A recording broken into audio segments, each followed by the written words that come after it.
Big game from Giannis yesterday. He dropped 33 and 14. The Bucks lead the Celtics by 2 games for the 1 seed in the East. The Blazers entered last night's game against the Timberwolves as 19.5-point underdogs, and they won.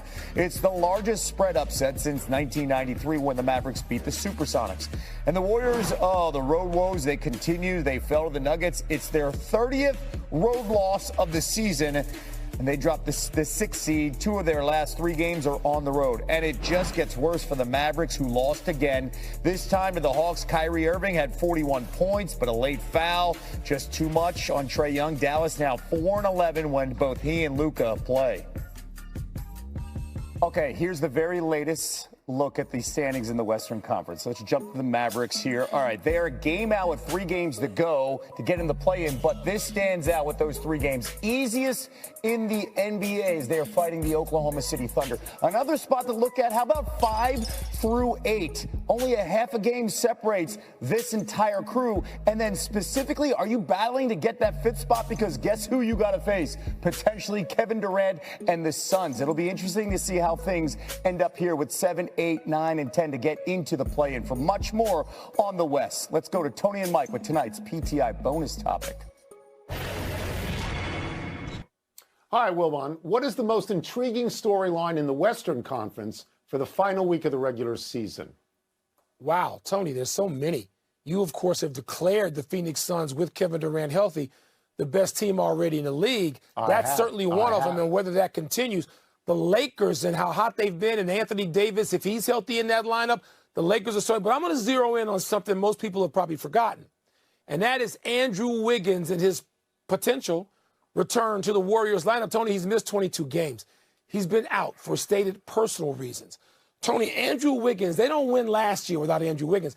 I know Draymond Green is the defensive ace on that team, but Andrew Wiggins the best on-ball guy, especially in a league of great wings. He'd have to potentially guard Kawhi Leonard in the playoffs, I'm talking, Durant or Booker, Michael Porter Jr., Brandon Ingram, a guy named LeBron James. Wiggins is the guy they got to call on. It's not just Draymond Green. They can't win without him. And so I'm looking at that Andrew Wiggins storyline as one of the top ones. Okay, and that's legitimate, and you just went through it, and you brushed over LeBron James. But yeah, because we all brush over LeBron James because we all sort of think, is this the swan song? Is this the last dance for LeBron James? And none of us is really going to be surprised if they do very well in the playoffs. But for me, there are 2 storylines. One is, at what point does Luka Doncic go to Mark Cuban and say, you brought it, I play. You lost faith in me. I want to get out of here. And my other storyline you also mentioned, which is, at what point do you concede that Kevin Durant, by his very presence on Phoenix, has made them the best team in the NBA? I want to hear that from your lips, and that will make me happy. You know when I'll declare that? If they beat the Warriors, which they may have to do, in the first round of the playoffs. That could be their initial matchup. And you're going to tell me that Phoenix is a lock to beat the defending champion Golden State Warriors? Really? Come on now. And come on. That's it. Tony's in over his head. He's drowning right now. He's trying to figure out how to get out of that bet. We're done. Back to you.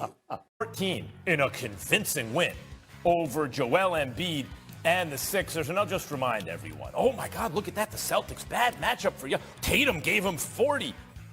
When you play 5 games in 7 nights and the second of back-to-back, it's the safest bet in the NBA.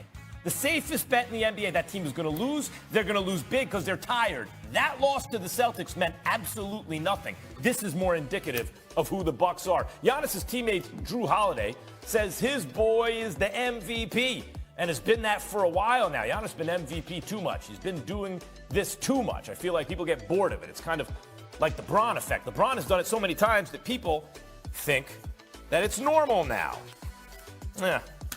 And it's not. But he makes it look so easy. The first couple of years that he got it, it's like, wow, nobody can do that. And still to this day, nobody can do what he does. I get it. I think that actually comes from a good place in people. Largely, they want it to reflect reality, right? Like, even if Giannis is the best, he shouldn't be the only one getting MVPs, like, right, Kendrick? Let's give a couple to Joker. One of the reasons there was a backlash in that straw poll, Bontemps was like, hold up, you're about to give Joker 3? What about Embiid?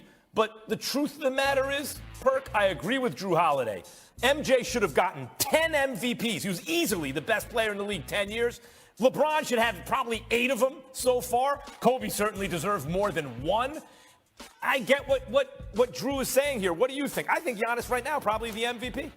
Well, it's not what I think. I'm telling you what I'm going to do. I have a vote, Max, and guess what? I'm voting for Giannis Antetokounmpo. Best record in the league on the best team, and he's averaging a career high in points right now. And you know the thing that I love about Giannis is that he's playing like he has something to prove.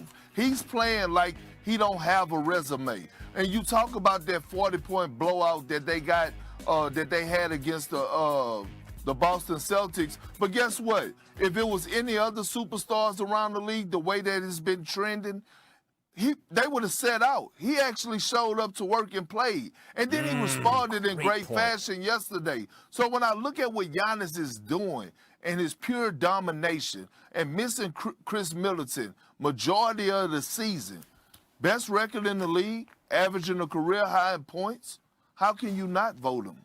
See, the Middleton point that you just made, I think, is probably the deciding factor. If it is close, I'm not saying you penalize someone else because he has healthy teammates, but Giannis is, when you add up the offensive and defensive value, the best of the 3. When you add up their postseason resume, and in fact, not that should count for this year, but their leadership qualities, the guy you most want repping your franchise, Giannis is the guy. And then on top of that, he's done it, Perk, without arguably his second best player most of the season. Man, it's tough to. And then, Perk, you have the backlash against the Joker because of the straw poll. Wait, we're not about to give him 3 in a row, right? You have the backlash against Embiid because, as you and others said, he ducked that smoke in Denver in the rematch. What's the little check mark? What's the minus mark next to Giannis's name? There's nothing against him. It's not one. It's not one. And he shows up regardless. And the thing that I love about Giannis is that, to him, forget the MVP. He's saying that I want to win the rest of the way out. I want the best record in the league. That speaks volumes in itself. Along with, I get tired of guys saying this, Max. Oh, I don't care about the MVP. And I don't care about the All-NBA team. Why don't you? You should. We never hear Giannis utter those words out of his mouth. So as a voter, I'm going to take that in consideration. A guy that actually appreciate and want to win the award.